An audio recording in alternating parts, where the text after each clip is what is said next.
નમસ્કાર વિદ્યાર્થી મિત્રો, ધી આદર્શ હાઈસ્કૂલ વિરાટનગર ધોરણ 9 વિષય ગુજરાતી. એમાં આજે આપણે પાંચમું કાવ્ય ગુર્જરીના ગૃહકુંજે જોઈશું. તો ગુર્જરીના ગૃહકુંજે કાવ્યના કવિ છે સુંદરમ. તેમનો જન્મ 22/3/1908 થયો હતો અને અવસાન 13/10/1991 થયો હતો. આ કાવ્યનો કાવ્ય પ્રકાર છે ગીત. તો પ્રથમ આપણે સુંદરમનો ટૂંકમાં પરિચય મેળવીશું. ત્રિભુવનદાસ પુરુષોત્તમદાસ લુહારનું ઉપનામ શું છે? સુંદરમ. ભરૂચ પાસેનું મિયામાતર ગામ તેમનું વતન છે. પુડુચેરીના શ્રી અરવિંદ આશ્રમમાં નિવાસ કર્યા પછી પૂર્ણ યોગના સાધન તરીકે જીવન વિતાવ્યું હતું. ગુજરાતી ભાષાના ઉત્તમ કવિઓમાં સુંદરમનું આદરભર્યું સ્થાન છે. કોયા ભગતની કડવી વાણી, કાવ્ય મંગલા, વસુધા, યાત્રા, વરદા વગેરે તેમના કાવ્ય સંગ્રહો છે. તેમની આરંભની કવિતામાં વાસ્તવ દર્શન અને ગાંધીયોગીન ભાવનાઓ પ્રગટ થાય છે, તો ઉત્તરકાલીન કવિતામાં શ્રી અરવિંદનો પ્રભાવ વર્તાય છે. કવિતા ઉપરાંત તેમને નવલિકા, નાટક, નિબંધ, પ્રવાસ વિવેચન વગેરે ક્ષેત્રે તેમનું નોંધપાત્ર પ્રદાન છે.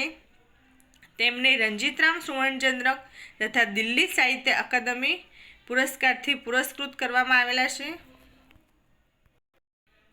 ગુર્જરીના ગૃહકુંજે કાવ્ય વસુધા સંગ્રહમાંથી લેવામાં આવ્યું છે. શેમાંથી લેવામાં આવ્યું છે?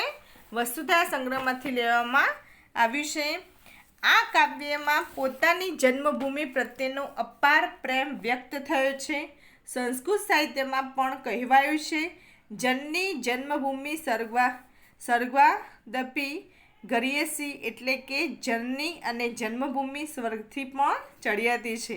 પહેલીવાર જ્યાં આંખ ખોલી, પહેલીવાર જ્યાં પગલીઓ પાડી, પહેલીવાર યૌવનનો ઉછાળ જ્યાં અનુભવ્યો, એ ઘર પ્રદેશ સતત કાવ્યનાયકના મનમાં ગુંજ્યા કરે છે. આ એ ઘર પ્રદેશ છે જ્યાં અનેક ઋતુઓ પસાર કરી, ડુંગરો ખેતરોમાં ભમ્યા, નદીઓમાં નાહ્યા, અનેક સુખ દુઃખ મળ્યા ને માટે જ આખી દુનિયા ભમ્યા પણ પોતાના ઘરને, પોતાની જન્મભૂમિને ક્યારેય ભૂલ્યા નહીં. એ આ કાવ્યનો મુખ્ય ભાવ છે. તો વિદ્યાર્થી મિત્રો, ગુર્જરીના ગૃહકુંજે ગીતમાં કવિએ ગુજરાતી ભાષાનું જ્યાં ઘર છે એ ગુજરાતની વનરાઈમાં પોતાનું સમગ્ર જીવન કેવું ગુંજી રહ્યું છે એનું વર્ણન કર્યું છે. આપણે આ ભૂમિ પર જન્મ્યા ત્યારથી આખું જીવન અહીં જ પસાર કર્યું છે. કવિએ ગુજરાતના ખેતરમાં, ડુંગરમાં, કોતરમાં, નદીઓમાં, દરેક ઋતુમાં વિતાવેલી પોતાની જીવનની દરેક ક્ષણને યાદ કરી છે. કવિએ પ્રકૃતિનો જે આનંદ મળ્યો છે એની અનુભૂતિને આ ગીતમાં રજૂ કરી છે. જીવનમાં સુખ દુઃખથી ઘેરાયા છતાં કવિ એમાંથી બહાર આવ્યા. કવિ જીવનના આ જંગમાં આખું વિશ્વ ભમ્યા પણ કદી પોતાના ગૃહની અર્થાત જન્મભૂમિની માયા ક્યારેય વિસર્યા નથી. આ ગીતમાં કવિએ પોતાની જન્મભૂમિ પ્રત્યેના પ્રેમ અને ગર્વની લાગણી પ્રગટ કરી છે અને એ રીતે કવિએ આ ગીતમાં પોતાની જન્મભૂમિને આદરાંજલિ આપી છે. તો વિદ્યાર્થી મિત્રો, પ્રથમ આપણે કાવ્યનું પઠન કરીશું.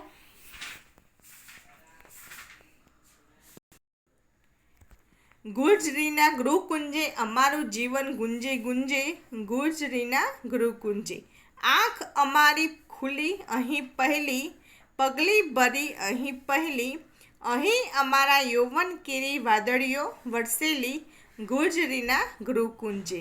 અહીં શિયાળે તાપ્યા સગડી, કોકિલ સોણી વસંતે, અષાઢના ધનગર્જન ઝીલ્યા, રણ ઝણતા ઉરતંગે, ગુર્જરીના ગૃહકુંજે. અમે ભમ્યા અહીંના ખેતરમાં, ડુંગરમાં, કોતરમાં, નદીઓમાં નાહ્યા, આળોટ્યા કુદરત પાનેતરમાં, ગુર્જરીના ગૃહકુંજે. અહીં અમારા તન ધન અર્પ્યા, પૌરુષ પ્રાણ સમર્પ્યા, વિશ્વ વાડીને સુફલિત કરવા, નસ નસથી રસ અર્પ્યા ગુજરીના ગૃહકુંજે. અમે અહીં રોયા કલ્લોલ્યા, અહીં ઉઠ્યા પછડાયા, જીવન જંગી જગત બમ્યા, પણ વિસર્યા નહીં ગૃહ માયા, ગુજરીના ગૃહકુંજે અમારું જીવન ગુંજે ગુંજે. તો વિદ્યાર્થી મિત્રો, આ કાવ્ય વસુધામાંથી લેવામાં આવ્યું છે. પરીક્ષામાં હેતુલક્ષીમાં પ્રશ્ન પૂછાઈ શકે છે કે ગુજરીના ગૃહકુંજે શેમાંથી લેવામાં આવ્યું છે? તો કે વસુધામાંથી લેવામાં આવ્યું છે. તો હવે આપણે કાવ્યની વિગતે સમજૂતી મેળવીશું. પહેલી પંક્તિ છે કે ગુજરીના ગૃહકુંજે અમારું જીવન ગુંજે ગુંજે, ગુજરીના ગૃહકુંજે. ગુજરી એટલે શું થાય? ગુજરાતી ભાષા. ગૃહકુંજ એટલે કે ઘરની વનરાજી એટલે કે શું કહે છે? ઘરની ગૃહકુંજ એટલે શું થાય? ઘરની વનરાજી. તો પ્રથમ પંક્તિમાં કવિ કહે છે કે અમારી જન્મભૂમિ ગુજરાતની કુંજ એટલે કે વનરાઈમાં અમારું જીવન સતત ગુંજારો કરી રહ્યું છે. હવે આગળ, આંખ અમારી ખુલી અહીં પહેલી, પગલી ભરી અહીં પહેલી, અહીં અમારા યૌવન કેરી વાદળીઓ વરસેલી, ગુજરીના ગૃહકુંજે. એટલે શું કહે છે કે કવિ આ પંક્તિમાં કહે છે કે અહીં જ અમારી સૌથી પહેલી આંખ ખુલી. જ્યારે બાળક જન્મે છે ત્યારે પ્રથમ એને શું ખુલે છે? એટલે કે અહીં અમારી સૌથી પહેલી આંખ ખુલી, અહીં જ જન્મ્યા, અહીં અમે પહેલી પગલી ભરી અને અહીં જ અમારી યુવાનીની વાદળીઓ વરસેલી એટલે કે યૌવન ખીલેલું. હવે આગળ જોઈએ, ફરી આ પંક્તિ જોઈશું આપણે વિદ્યાર્થી મિત્રો કે અમારી જન્મભૂમિ ગુજરાતની કુંજ વનરાઈમાં અમારું જીવન સતત ગુંજારો કરી રહ્યું છે. અહીં જ અમારી સૌથી પહેલી આંખ ખુલી, અહીં અમે પહેલી પગલી ભરી અને અહીં જ અમારી યુવાનીની વાદળીઓ વરસેલી. હવે આગળ બીજી પંક્તિ જોઈએ કે અહીં શિયાળે તાપ્યા સગડી, કોકિલ સુણી વસંતે, અષાઢના ધનગર્જન એટલે કે વાદળોની ગર્જના થવી એમ, જીલ્યા રણ જનતા ઉરતંગે, ગુજરીના ગૃહકુંજે. એટલે આમાં કવિ શું કહે છે કે અહીં શિયાળામાં એટલે કે ઠંડી ઉડાડવા માટે સગડીમાં તાપણું કરીને તાપ્યા, વસંત ઋતુમાં કોયલના મધુર ટહુકાર સાંભળ્યા, અષાઢ મહિનામાં અમારા હૃદયમાં રણઝણી રહેલા તારે વાદળોની ગર્જના ઝીલી. ફરીથી પંક્તિઓ જોઈએ કે અહીં શિયાળામાં એટલે કે ઠંડી ઉડાડવા સગડીમાં તાપણું કરીને તાપ્યા, વસંત ઋતુમાં કોયલના મધુર ટહુકાર સાંભળ્યા, અષાઢ મહિનામાં અમારા હૃદયમાં રણઝણી રહેલા તારે વાદળોની ગર્જના ઝીલી. હવે આગળની પંક્તિ જોઈએ આપણે કે અમે ભમ્યા અહીંના ખેતરમાં, ડુંગરમાં કોતરમાં, નદીઓમાં નાહ્યા આડોઢિયા કુદરતી પાનેતરમાં, ગુજરીના ગૃહકુંજે. તો આ પંક્તિમાં કઈ શું કહે છે કે અમે અહીંના ખેતરમાં, ડુંગરમાં અને કોતરમાં ઘૂમ્યા, અહીંની નદીઓમાં નાહ્યા અને કુદરતના પાનેતરમાં આવટ્યા. ફરીથી જોઈએ આ પંક્તિ કે અમે અહીંના ખેતરમાં, ડુંગરના અને કોતરમાં ઘૂમ્યા, અહીંની નદીઓમાં નાહ્યા અને કુદરતના પાનેતરમાં આવટ્યા. હવે આગળની પંક્તિ જોઈશું. અહીં અમારા તન ધન અર્પ્યા, પૌરુષ પ્રાણ સમર્પ્યા, વિશ્વવાળીને સુફલિત કરવા નસ નસથી રસ અર્પ્યા, ગુજરીના ગૃહકુંજે. સુફલિત કરે એટલે કે ફળદ્રુપ કરવું, વિશ્વવાળી એટલે કે વિશ્વરૂપી વાળી. તો આ પંક્તિમાં કવિ કહે છે કે અહીં અમે અમારા તન ધન અર્પણ કર્યા, પુરુષાર્થના પ્રાણ સમર્પિત કર્યા, વિશ્વરૂપી વાળીને સુફલિત કરવા અમારી નસે નસના રસ અર્પણ કર્યા.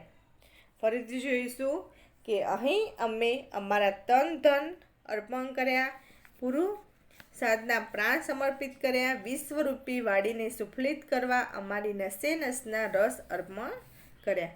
હવે છેલ્લી પંક્તિમાં કવિ કહે છે કે અમે અહીં રોયા કલ્લોલ્યા, અહીં ઉઠ્યા પછડાયા, જીવન જંગે જગત મમ્યા, પણ વિસર્યા નહીં ગૃહ માયા, ગુજરીના ગૃહ ગુંજે અમારું જીવન ગુંજે ગુંજે.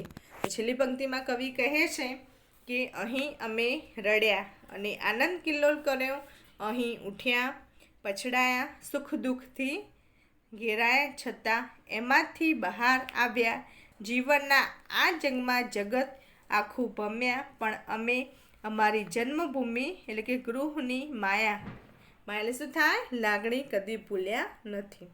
તો ફરીથી જોઈએ કે અહીં અમે રડ્યા અને આનંદ કિલ્લોલ કર્યો, અહીં ઉઠ્યા પછડાયા, સુખ દુઃખથી ઘેરાયા છતાં એમાંથી બહાર આવ્યા, જીવનના આ જંગમાં જગત આખું ભમ્યા, પણ અમે અમારી જન્મભૂમિ ગૃહની માયા એટલે કે લાગણી કદી ભૂલ્યા નથી. તો વિદ્યાર્થી મિત્રો, અહીંયા આ કાવ્ય પૂર્ણ થાય છે. તો આ કાવ્યનું સ્વાધ્યાય લખવું અને યાદ કરવું.